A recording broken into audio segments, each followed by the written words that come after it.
What's up, guys? How are you? Welcome into a Tuesday episode of the Daily Juice Podcast with me, Matt Perrault, at Sports Talk Matt, to follow me across all socials. This podcast always being brought to you by omahasteaks.com. Use the promo code JUICE when you guys log on to omahasteaks.com to get $30 off your order at checkout for omahasteaks.com. More on them coming up later in the week. This podcast will be relatively short, but let me tell you about what's going to happen here for the next couple of days, okay?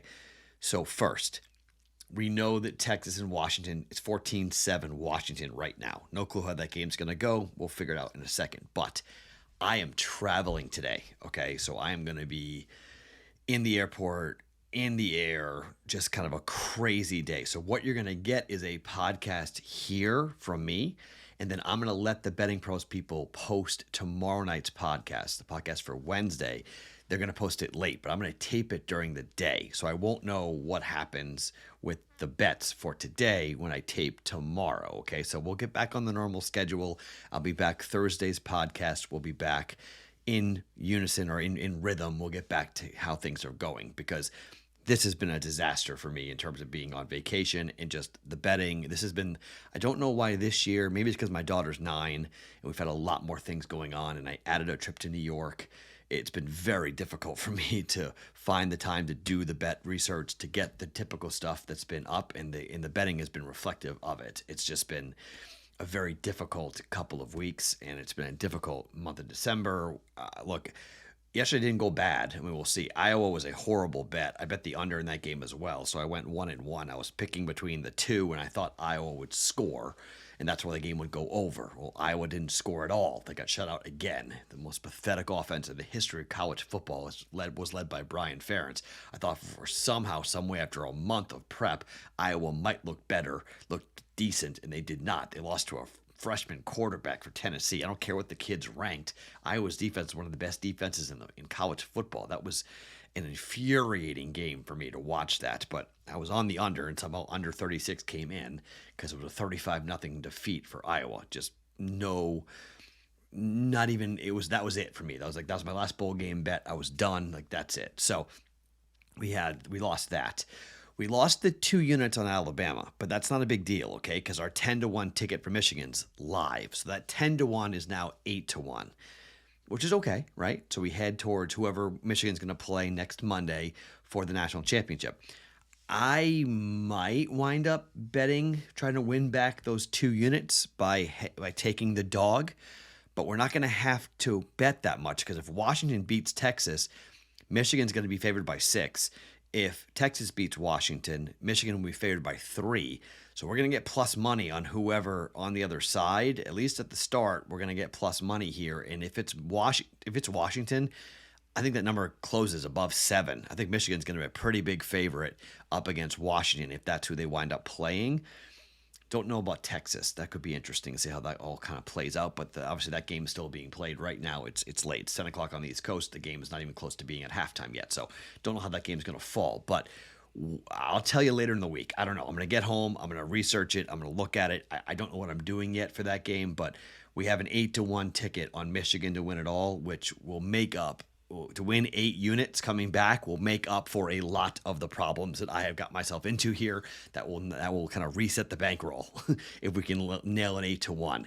So I'm not sure I want to hedge. I might want to let it ride and then in-game it if I have to and say, okay, if it looks like Michigan's going to lose, kind of in-game it to save myself the unit or the 2 units or 3 units, whatever. But pre-game, I might let it ride. I got to think that out. So even though we lost 2 units there with Alabama, not a bad thing because Michigan's in the national championship game and that 10-1 ticket now becomes an 8-1 ticket. So not a bad thing there. So I don't care about the record here today, given what may happen a week from now. Now, I would like the +4 on Washington. That would be nice to get that to come in. And then we go 1-1 on the day. And that's really because those bets were made a while ago. It really would be 1-1 on the day. And we kind of move on here onto the slate for Tuesday. So we'll wait and see what happens with Texas and Washington. But right now we have a chance. We have the 11-1 ticket on the Ravens to win it all. That is live. Very much. They're the 1 seed. So looking good there about them potentially getting to Las Vegas for the Super Bowl.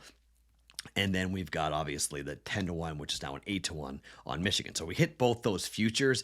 That will make up for everything. I mean, if we could somehow clear, I don't know, 15 units on that, that makes up for all sorts of the problems that I've run myself into and resets the apple cart, if you will, puts everything back in place as we head towards the start of 2024. So those are fingers crossed. Let's see how that plays out. But I do like the hedge, but I just did the hedge, and I don't know. We'll see how that plays out. But, okay, for today, 3 bets, 2-leg moneyline parlay I want to give you guys here. Now, you can bet these hockey games if you would like individually.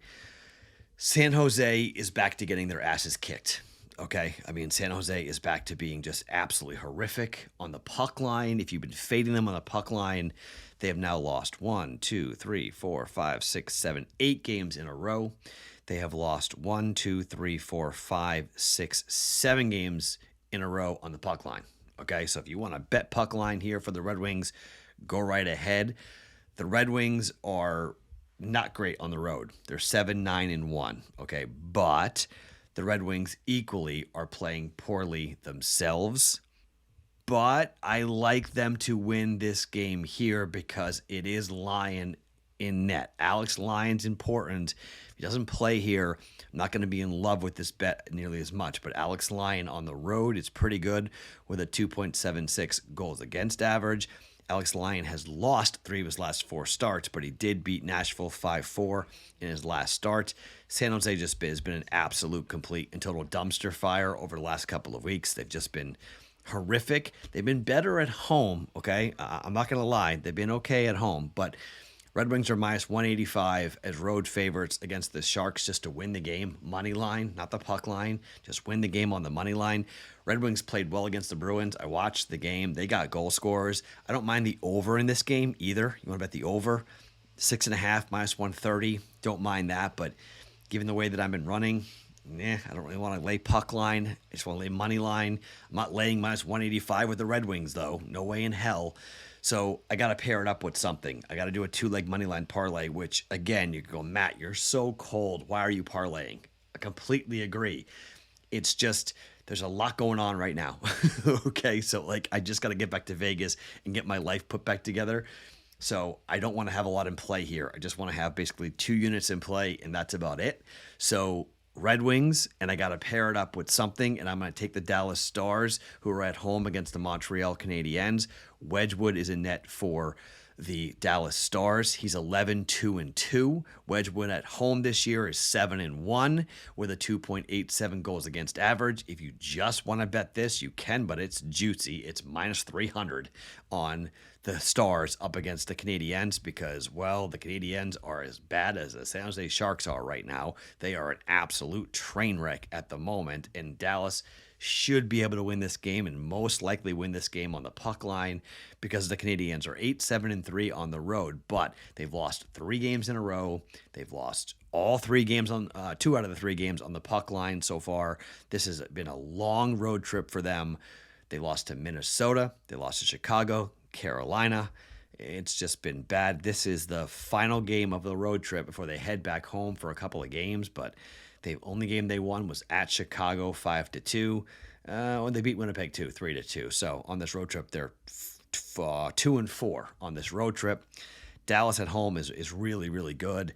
Wedgwood, very, very good. Montembeault is good, but he's 7-5-3 with a 2.94 goals against average. Dallas is 12-5-1 this year at home. Montembeault on the road has a 3.27 goals against average. He's 2-2. I'm taking the home team. Dallas at home, money line, paired up here with the Detroit Red Wings, money line up against San Jose. That is a plus 105 parlay for 1 unit. Basically, win 1 unit, 2-leg money line parlay with the Red Wings and the Stars. You want to flip that and fade it. Not going to hate it at all, just given the way that I am running. I don't get angry at you guys for this. If you're like, Matt, I'd rather bet against you. If you want to bet against me, this would be a fun little parlay. That is a plus 763. You want to bet against me? I'm not against it. Canadiens Sharks. That's a 7-1, almost 8-1 return. If you want to go ahead and lay the dogs there to win outright at Montreal on the road and the Sharks at home. But the Sharks are really bad right now. So, I'm not betting puck line, but if you want to bet puck line, you can. It's plus 124 for the Red Wings, but I don't think Detroit's good enough to go on the puck line personally, but you might get there if you want it. Okay. That's the one hockey bet for 1 unit. The other bet I'm going to give you guys here is in college basketball, and it's North Carolina laying 4 on the road against Pitt. Now, this number opened at 2. It's been pushed up to 4. I don't mind a bet on the under in this game because I don't think you're going to get the tempo that you're going to want for an over, although it is one of those plays where right now the number is pushed up quite high at certain books, like 157, 158, depending on the book. I lean towards the under in this game a little bit, but I think North Carolina is going to wind up going there and winning this game. If it gets back down to 3, I prefer it. Ken Palm's at 3. Most books are at 4. So it scares me a little bit, but here's the thing. Pittsburgh's team, they've played Florida, Missouri, Clemson, and Syracuse, and they've lost them all. The only real good win they have on their schedule is against West Virginia. And they won that game 80-63. Well, we know about West Virginia. They're horrific. They're up against, they lost to Radford.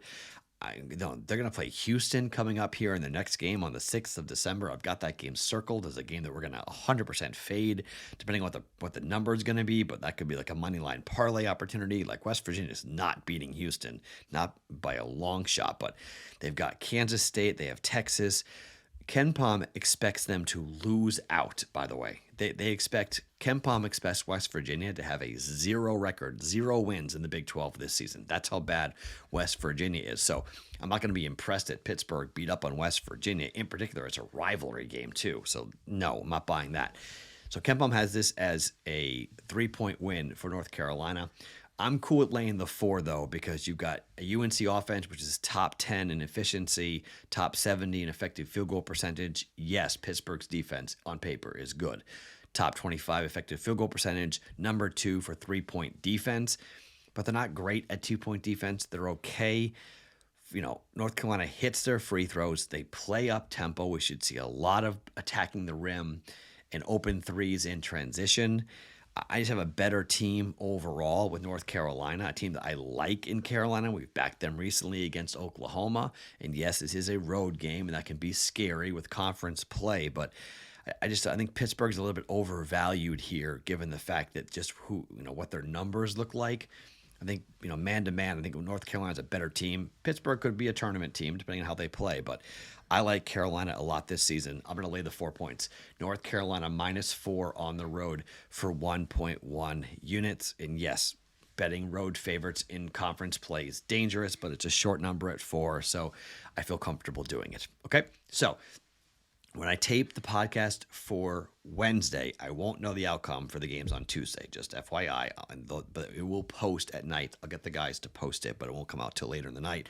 I'm going to tape it during the day because I'm flying all day and traveling all day. I'll be at the airport at 2 o'clock, and I won't get home to Vegas till about midnight Eastern time. So it's going to be kind of a long, crazy day for me. So I will tape this podcast before we get on the plane. I will do that. So 2-leg moneyline parlay. We are taking the Dallas Stars at home at -$3, taking on the Red Wings, pairing it up with the Red Wings on the road against the Sharks, money line for +105. That's a 1-unit play. And we're taking North Carolina -4 for 1.1 units. Just 2.1 units in play here for us on a Tuesday. Best of luck. Let's hope Washington wins, and let's get a chance to hedge on our Michigan future coming up for the national championship. My name is Matt Perrault. You guys can follow me on all socials at Sports Talk Matt each and every morning. The Daily Juice Podcast. Always being brought to you by OmahaSteaks.com.